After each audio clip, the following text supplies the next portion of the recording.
Hello and welcome back to another video. We have our March ScrawlrBox. It has just arrived in the post. If you don't know what ScrawlrBox is, it is a monthly art subscription box where you pay £15 a month, additional postage fees if you are outside of the UK, I think, and you receive a box of art supplies, a little sweet in every box, a sticker, a vinyl sticker, and also a prompt which you can use. It's a word or phrase where you use just the supplies in the box to create a piece of artwork based on that prompt. And for every box you buy, they also plant a tree, which I think is amazing. So let's get straight into this box. I think they had a little bit of delays, and I also think we received an email for the subscribers of the box where it said that the supplies for this March's box actually didn't arrive, so they've had to use June's box. So this is actually was meant to be next month's box, but they had all the supplies for it, so they did it for this month. So let's open this back up. So it's very green, it's very nice. It's not as packed as the last box, but could be nice. So I'm going to put the Scrawler zine to one side just because we don't want to have any spoilers for now. This is the artwork. It is beautiful. It's a bit weird, but it's beautiful. There you go. So it looks, just from first glance, it looks like some sort of maybe liner. Not sure what the colour is done with. And then the artist here, so pause the video here if you want to read a little bit more about the artist.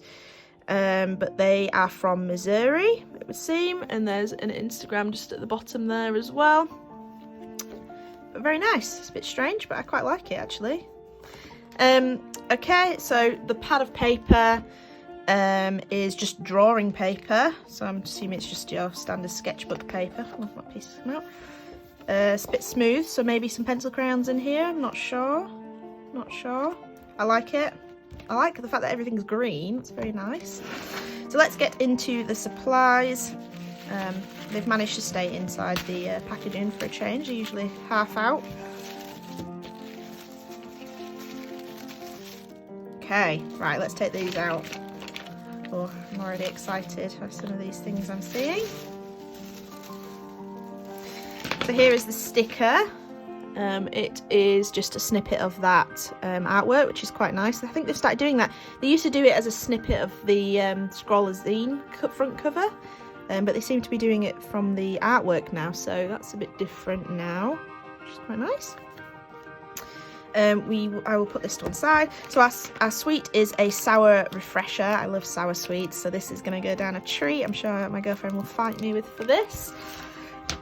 Okay, so already I recognise these Faber-Castell Pit Artist brush pens. I actually have a set of these, so I know they are very nice. They are a brush pen, very nice ink. It's a felt brush pen, not a individual bristle brush pen, but they are actually very nice. I think they are water soluble. Let's read the card so I don't talk from my imagination.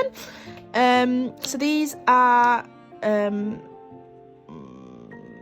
the high quality brush point works both straight and bent without breaking, while the light colours are transparent and thus well suited to varnishing techniques. The dark colours have good covering qualities. So it's brought together all of the advantage of drawing in Indian ink. It doesn't actually say what the medium is, but it says it's waterproof on the barrel here, permanent. So I don't think it's an alcohol-based ink. I think it's a water-based ink, but it is waterproof once it's down. I don't think I have these colours. They look different to the colours I have, so that'll be nice if they are a bit different. So we've got those. We have our obligatory pencil. This is a Derwent graphic in this box in 2B, which is my favourite thickness. What do you call it? Weight? I don't know. It's my favourite type of pencil is a 2B, so that's nice. I always think the Derwent pencils with this matte barrel always look really professional and nice as well. So we have those. We also have a Unipin fine liner, which again I'm quite familiar with. I've had one of these in a previous box, probably about 2 years ago now. So they're very nice, a very nice pen, and it's in size 1.0, so it's quite a thick one actually, but that could be quite nice. We also have a Unipin fine line brush pen. So I've not seen this. I like the colour of the barrel, but it's a very miniature brush pen.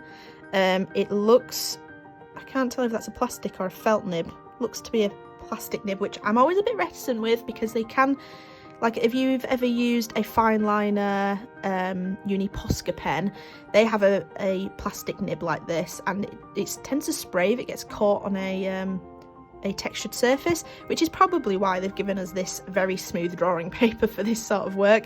But that is a very nice pen. I'm excited to try that.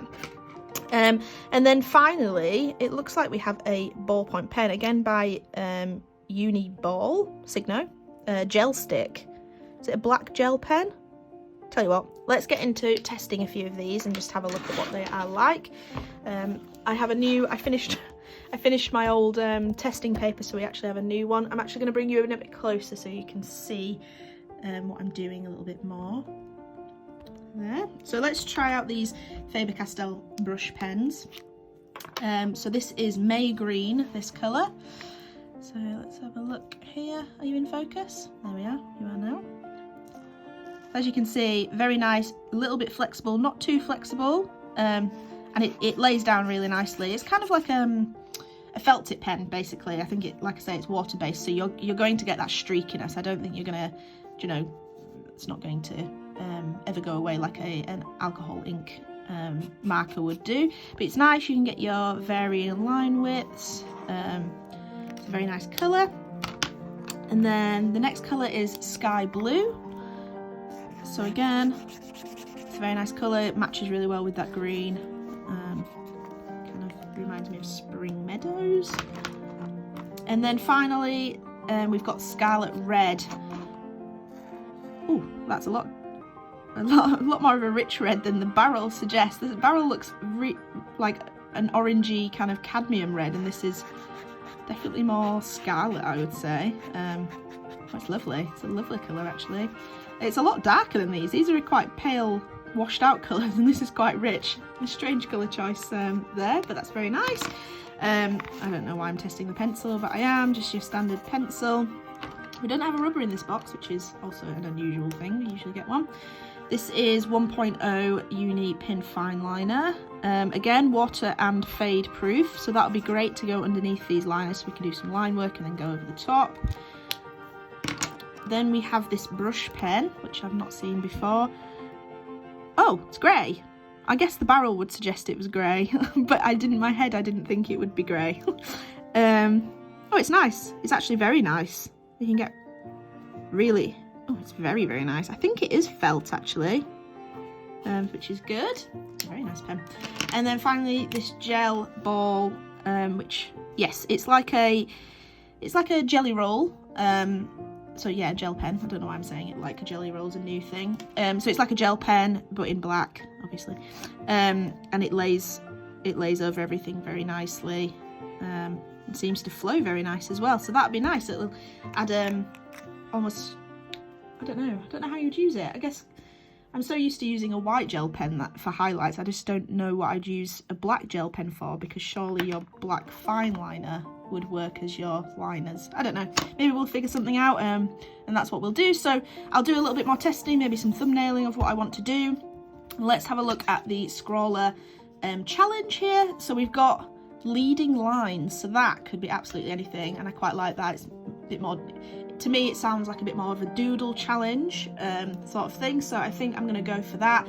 My art style is line work with like a glass dip pen and liners and stuff, so maybe I just do some of my, you know, normal art and add a bit of colour to it for a change.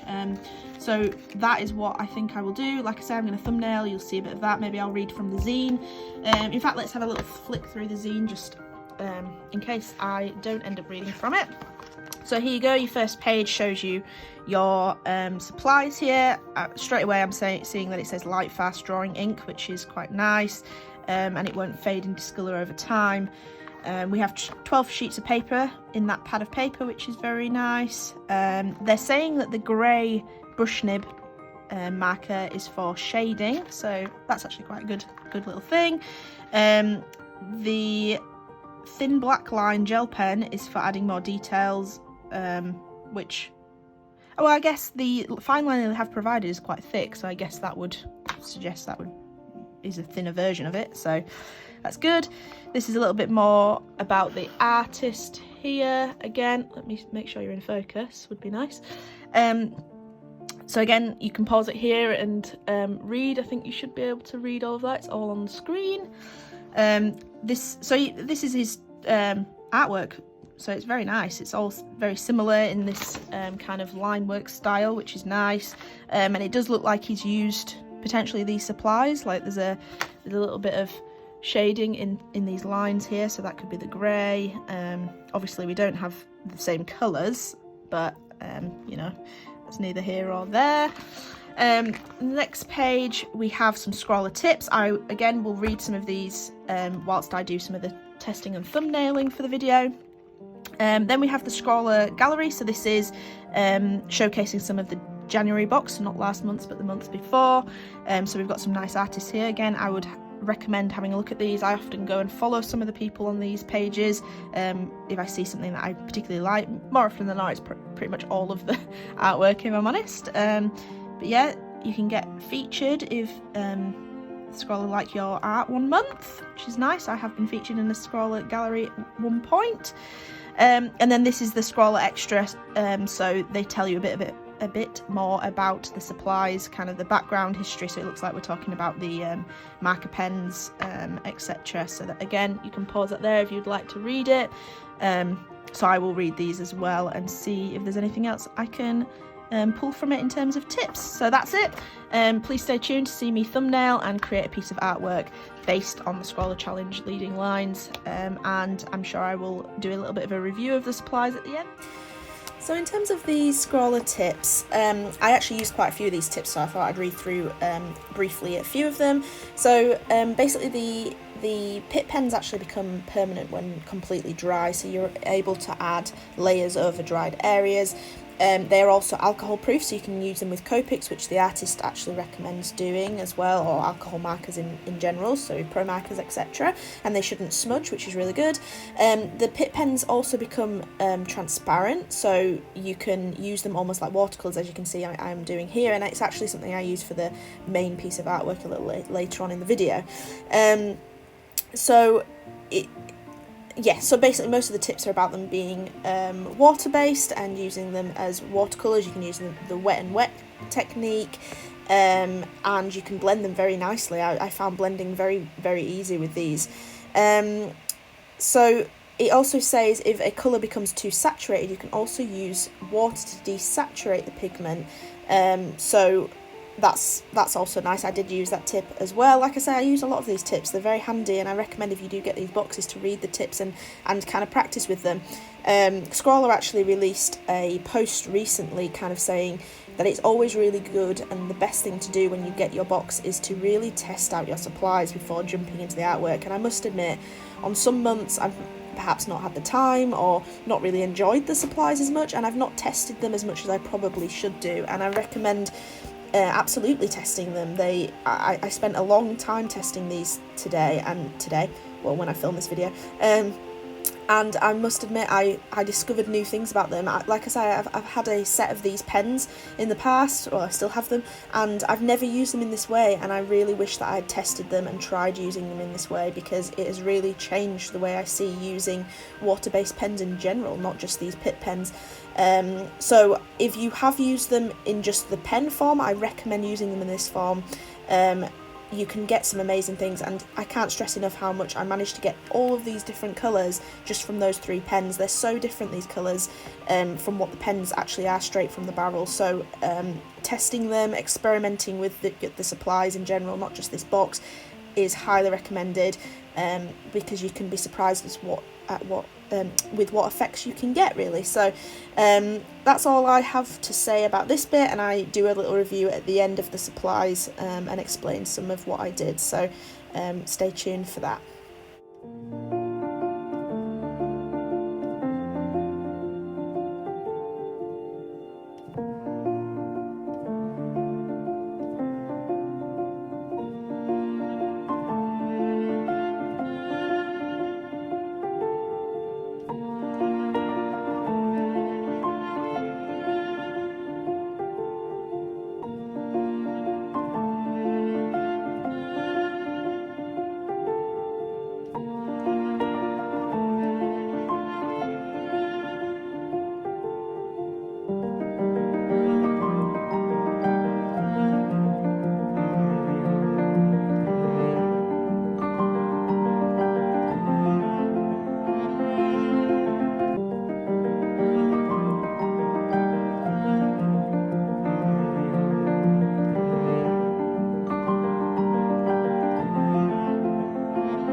have it. I've finished the March ScrawlrBox challenge. So I'm actually really pleased with this. I think it's probably one of the nicest things I have done in quite a while. So yeah, if you watch from the beginning, I don't know if some of you may have skipped to the end here, I was testing out the supplies and I was doing kind of natural things, animals, birds, and I wanted to see whether I could layer, and as I read from the Scrawler zine, the tips were that you can water these down because they're water soluble but waterproof when dry. You can actually water them down and use them as watercolours. So as you saw, I was mixing them on my palette. I was kind of drawing with them on my palette and then mixing them with some water.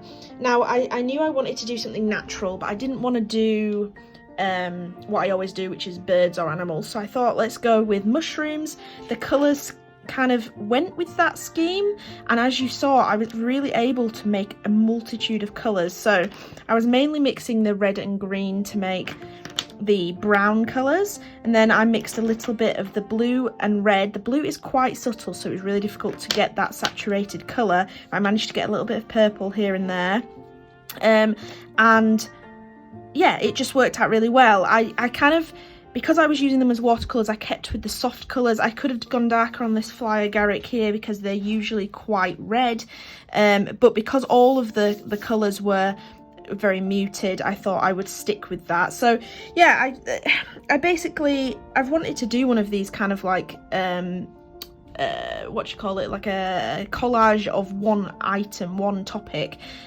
for a while now, and I just sat down and I sketched it out. It took me quite a while to sketch out. The pencil's very nice, very soft, rubs out very nicely, as I would suspect from a 2B pencil, and then I just went ahead, painted through it, and as you saw in my testing as well, which I think I probably spoke about in my voiceover, is that the pen actually smudges even when really dry.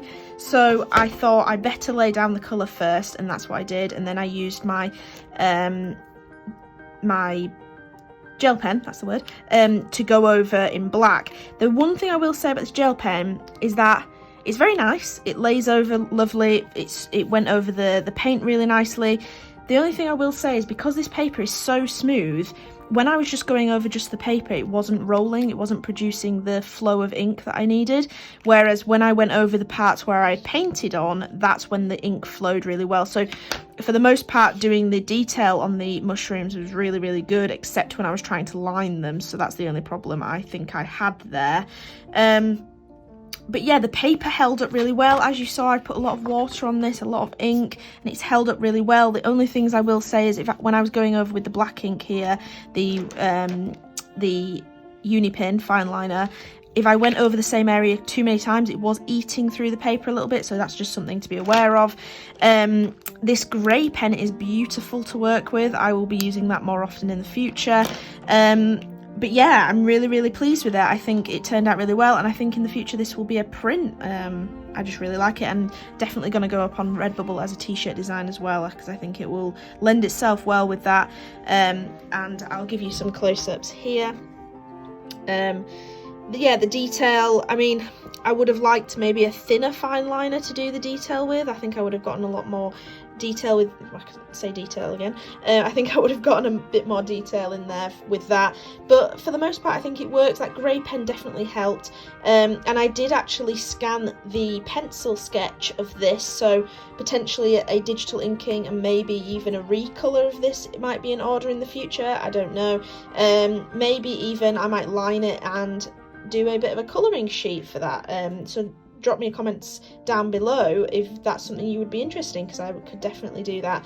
But I really enjoyed this. I love mushrooms, and this definitely hits those notes for me of really enjoying this artwork and the subject. So I hope you enjoyed this too. Hit that thumbs up if you did, it really helps me. Subscribe if you want to see more. I do a video every Monday, an art video every Monday, and a studio vlog every Friday, so I post twice a week, so there's always something to watch here, and I hope to see you soon. So thank you very much for watching, and I will see you in Friday's vlog.